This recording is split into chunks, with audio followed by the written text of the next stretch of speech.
It's Bearcat Blitz time right here on the Believe Network. I'm your host, Russ Heltman, joined as always by my co-host, Dominick Goodman. Dominick, great to have you in, man. Back-to-back weeks. We started Monday, picking up the pieces as wherever you're listening to us. Give us a 5-star review. Please rate and review if you're on podcast platforms. If you're watching on YouTube, Talking Cats with Russ Heltman, you can give a thumbs up there as well. And subscribe on YouTube. I'm your All Bearcats reporter, Russ Heltman, allbearcats.com, the place to get all my UC coverage and plenty of stuff on the game from Saturday, a 20-6 loss to Oklahoma. And he, of course, is Dominick Goodman, former UC wide receiver, part of the team from 2005 to 2008. And this is Bearcat Blitz, found wherever you get your podcasts, Apple, Spotify, Google, Amazon, plus on YouTube as well. Dominick, I'm going to kind of give the floor to you a little bit, man. Your thoughts on this 20-6 loss. The Bearcats don't cover the final closing number. Some late money came in on UC to push it down to 13.5. The Oklahoma Sooners were ended up favored by, but 20-6 loss. It was kind of one of those weird losses where you felt like the team did a lot of great things on one side of the ball and then just completely undid them on the other side of the football. Yeah, it was one of those games where it was pretty much defense did what they had to do.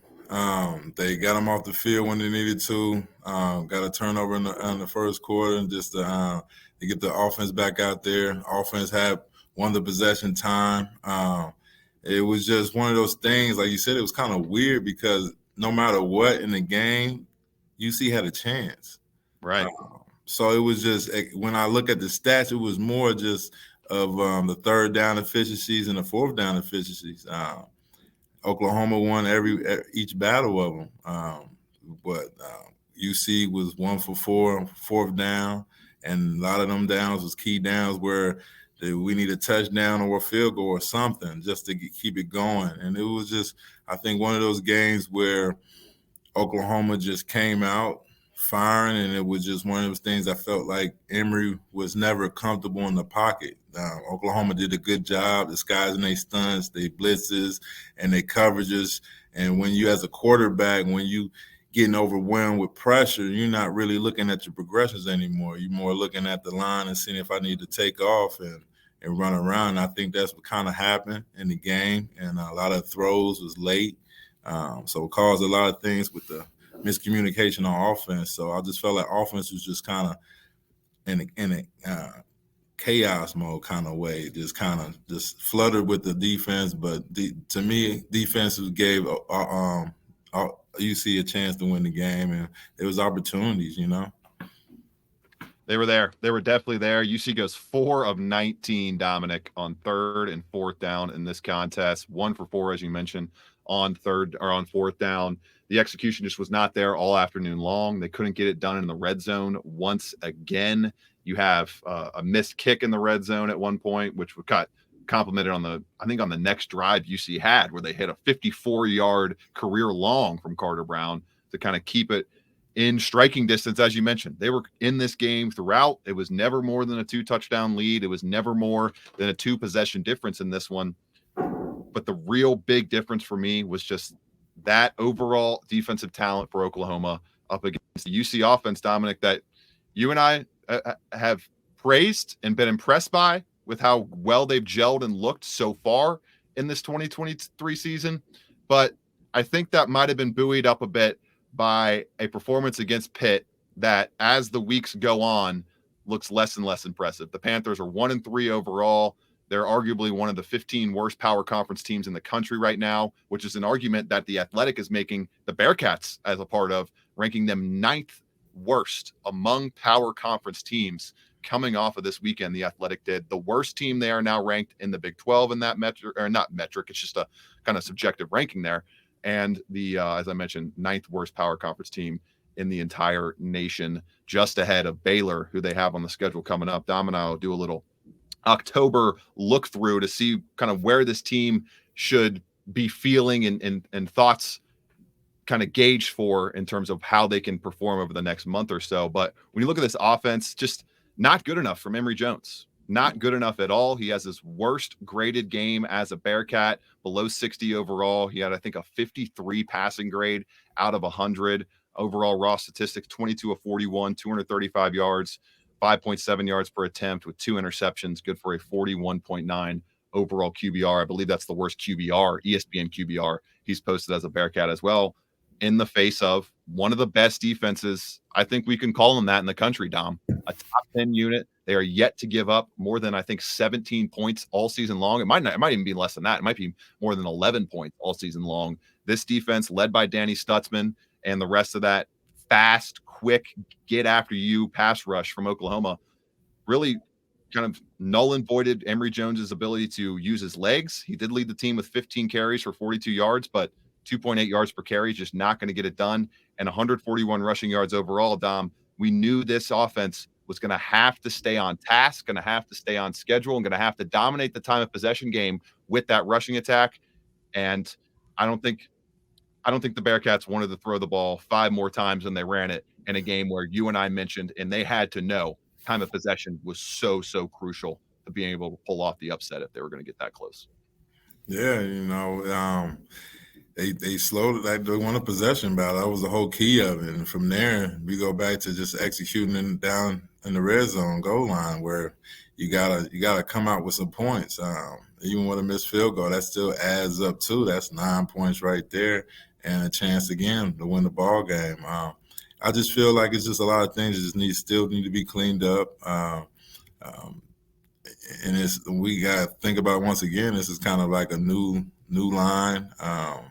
And some new pieces. So they still trying to come together and rally around each other. But it's just, like you said, that defense, man. That defense is flying around, making plays, always putting the rush on the quarterback, and they just had a quarterback spot just ready for Emory every time. So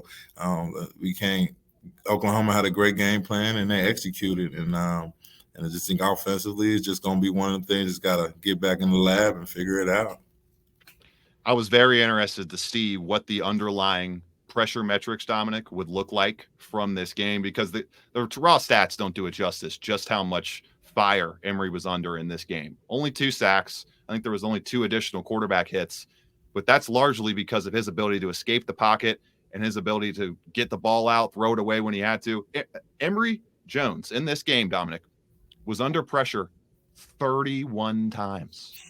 31 times, according to PFF. Dom, I'm no rocket scientist, and I don't know if you are. I don't know if you're getting your rocket degree either, but 31 pressures on, what did he have?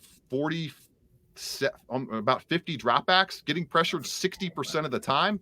That's just not going to work. It's something that has to get fixed, and it's something that you're going to face power conference level, high-powered, beat you one-on-one, the same kind of talent level as you defensive lines the rest of this season.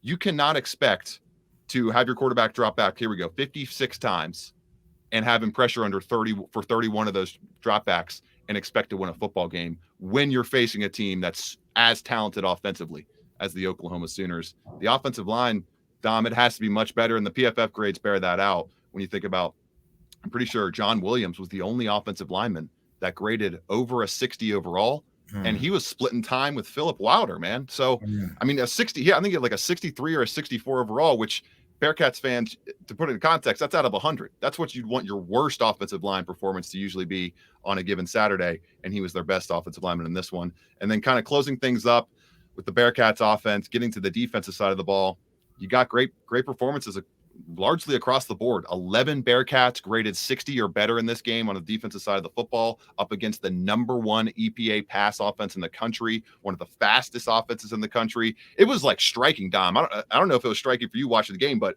like the crowd would be so into it. The Bearcats defense would get a stop, and then before the crowd even had a chance to like calm back down and get into the flow of the next play, the ball was snapped by Oklahoma. It was just one play after another, rolling through play calls from Oklahoma, and to be able to hold them to 20 points after they had been averaging 55 per game, and largely not really fluky at all, Dom. It wasn't like Oklahoma blew a bunch of red zone chances, dropped a bunch of passes. It was a nip tuck type of game all night long. And the big reason the Bearcats had one of the better net success rates, we talked about that stat last week, how the Bearcats were the unluckiest team in the nation to lose last week to Miami. They were one of the more unlucky teams to not keep it closer than they did, ultimately because of a wasted defensive performance by the offensive side of the football. Dante Corleone and company, they came to play in the Big 12 opener for sure. Yeah, they applied pressure on that quarterback, slow down the run, and DBs made tackles in space. It was pretty much like, we let you get your bubbles and hitches off, anything underneath, we're just gonna rally around it. Just like we talked about, this that bend don't break type of deal, and that's what they did. They played outstanding, put pressure on the quarterback. Secure the tackles in space, which you got to do against a team like that. And also you got to get lined up, because like you said, they getting on the ball snapped in 10 seconds. And that kind of brought us back some flashbacks when we played Brian Brom and them. Not Brian Brom, Sam Bradford. And all them with Joe Mixon and DeMarco Murray and Gresham, all them guys. So they did the same thing. But it's for the defense to be able to be in shape and be able to be lined up and still be calm under pressure, still make plays, it's a big hats off to them. They played a terrific game. UC's first regular season game, Dominic, without a touchdown since the 42-0 beatdown at the hands of Ohio State in 2019. I believe it's the first time they haven't scored a touchdown at home since Tommy Tuberville's last game in 2016, and it was the only game this decade that they hadn't scored a touchdown overall, except for Alabama, the 23-6 loss, I believe it was, in the college football playoff. That trio of games is not a trio of games that Bearcats fans want to be thinking about very often. They're not going to want to be thinking about the end result of Saturday's contest very often, but we'll get into a raucous UC crowd. They brought a winning mentality to these stands, that's for sure. We'll touch on all that and look at the Bearcats' outlook football-wise for the month of October. An interesting Big 12 short slate coming up in the near future for UC. This is Bearcat Blitz. I'm Russ Eltman. He's Dominick Goodman. We'll be right back after this.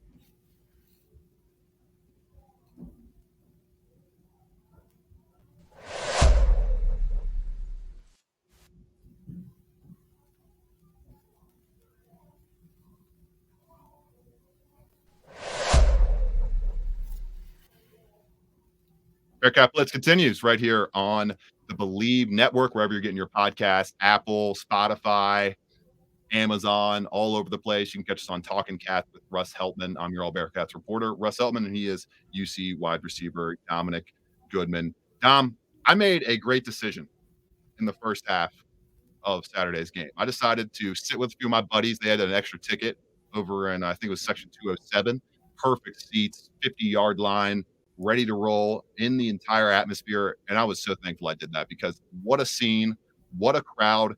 That was one of the most electric crowds at a sporting event I've ever seen in my entire life. The sound on the field when the band ran out for the first time in the Big 12, that was amazing to see. Just your perspective and your thoughts on the game overall. I think were you in the house in attendance on Saturday?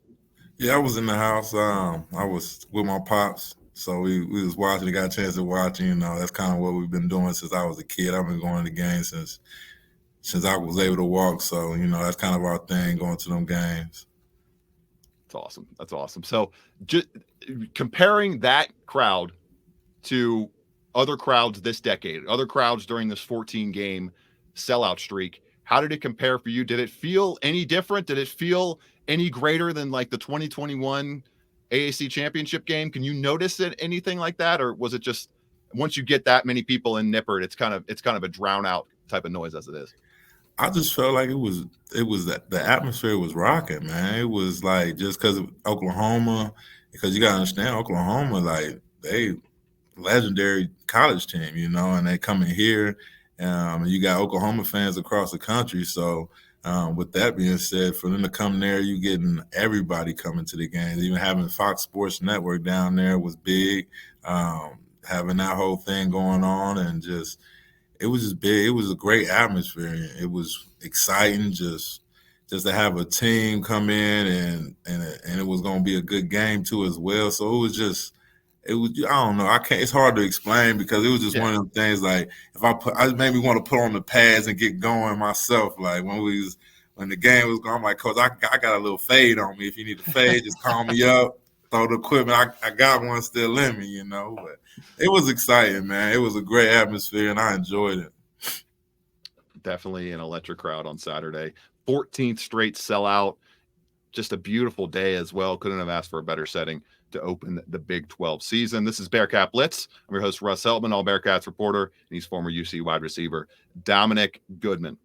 All right, Dom. So UC, the Athletic a little bit lower on UC football than most places. When you look at the underlying metrics, ESPN FPI right now, Cincinnati sitting at a 6.6 FPI rating that would rank them 39th nationally in the entire country and 7th overall in the Big 12 behind Texas Tech, TCU, UCF, Kansas State, and the top dogs in Oklahoma and Texas. Oklahoma, a team that is still firmly ranked second nationally in football power index metrics. So a 14-point loss at home to a team that was averaging 55.7 points per game. You cut them down to 20 in this one. You're still 2-2 though. I think I obviously I expected them to be 2-2 after the first month of the season. This is firmly where I had them, and I've had them keeping it a little bit closer on Saturday than they ultimately ended up doing, and more points at that with a 33-30 prediction. But Dom, where should fans be feeling right now about the team, about the program, sitting at 2-2 with power conference matchups the rest of the way here, from the last weekend of September and beyond into October and November? I just say be patient. You know, it's one of them things like when you having like that's what the thing going on with the transfer portal. When you got that going on and got a lot of kids from transferring in and stuff like that, you really still got to build and gel at the same time. And going against an opponent like Oklahoma and the caliber of game that was played is something that you can't beat. You got a good defense. Offense gonna get it together and they'll figure it out. And that's still promising, you know, especially going against these teams coming up. You're going to have a good defense, and offense going to figure it out. Sometimes that's the thing about offense. Sometimes you ain't clicking. You just got to figure out what we can and cannot do, figure out your pieces and get everybody gelling. And once you figure that thing out, you start get rolling. Everything for sure going to happen. Just got to be patient with it and just wait to see what happens. 2-2 right now. When you look at the upcoming schedule for Cincinnati, it's not crazy, and it's a big reason why so many outlets had Cincinnati hitting their win total over with the fact that it's not a daunting schedule the rest of the way here. No ranked teams except for number 24 Kansas. They just got into the AP poll this past weekend after starting 4-0 on the year and getting the win over BYU, UC's opponent, this coming Friday. So the only ranked team left on your schedule is a home game against Kansas. You're a 2.5 point or 3 point underdog right now to BYU. I know they open as a 3 point underdog in this Friday's game at the Cougars' house in Provo, and then you welcome in Iowa State, a bad Iowa State team that is 2-2 this year and 52nd overall in FPI. You welcome in a Baylor team that is 1-3 this year, the worst team in FPI in the Big 12. Minus 2.2 rating there, 76th overall in the country with a 1-3 record, down their starting quarterback for much of the season so far. And then you go to Oklahoma State, another game where they are favored on ESPN's FPI metric to win the football game, favored by FPI, Dom, in every single game over the next month. The Bearcats are expected to have an advantage, and Oklahoma State tying a bow there, 2-2 overall, 63rd in football power index with a 0.3 rating. That's third worst in the Big 12. To me, Dom, to really start picking up some momentum on this season and to make sure you're not seesawing back and forth along the lines of 500 record territory, it needs to be a 3-1 record over the next month with 3 home games. You get an extra day of rest as well coming off of the BYU trip. That's easily the toughest, or should be 2 home games in the trip to Oklahoma State. But the BYU game upcoming, easily the toughest one out of the 4, I would say. And I don't know if I'm expecting, but I think Bearcats fans in this Bearcats football team roster-wise and the coaching staff should expect a 3-1 record over the next month, given the caliber of opponents you're about to face. Yeah, like you said, and it's a chance to go 3-1. But at the same time, it's a chance to clean up a lot of things and fix things and correct things as well. It's just going to be that's kind of I'm not going to sit out here and keep tooting their horn, because every time I do, I get kind of proved. I get a step back, get proved wrong. But at the same, I'm a Bearcat for life. Always love my team, always love my city, but sometimes you got to face reality when you're struggling on offense like that. This is a time where you got to really figure it out, and defense gonna keep doing what they're doing, and these games are winnable games. So with that being said, it's just, to me, it's just as long as the offense figure it out and they start executing and winning those fourth downs and third down efficiencies and scoring in the red zone, they're gonna be smooth sailing from here. But that's just on what's happened next, Emory Jones, we know he's not a very accurate intermediate and short passer, and it completely falls off a cliff. The offense does when you go 2 of 10 passing on passes 15 plus yards downfield. If you're not going to be hitting the short stuff or the intermediate stuff and you aren't hitting the long stuff, well, I don't need to spell it out much more for the people right there. It kind of goes without saying you're going to have a tough day as an offense that went 1 for 5 on third downs of 1 to 4 yards. 1 for 5. That's just got to get better. It's got to get better execution-wise, and it's got to get better at the quarterback position. Emory Jones knows that. He knows that this offense largely goes by way of his legs and his arm, and we'll see how it goes in Provo, Utah on Friday night, previewing that big clash right here on Bearcat Blitz throughout the entire late week episode. We'll be back with Dominic Goodman. I'm your host, Russ Heltman. This episode of Bearcat Blitz has been presented by Bet Online. Go there for all your sports betting needs. And of course, thank you to Bet Online for being one of our great sponsors on this show. This has been Bearcat Blitz on the Believe Network.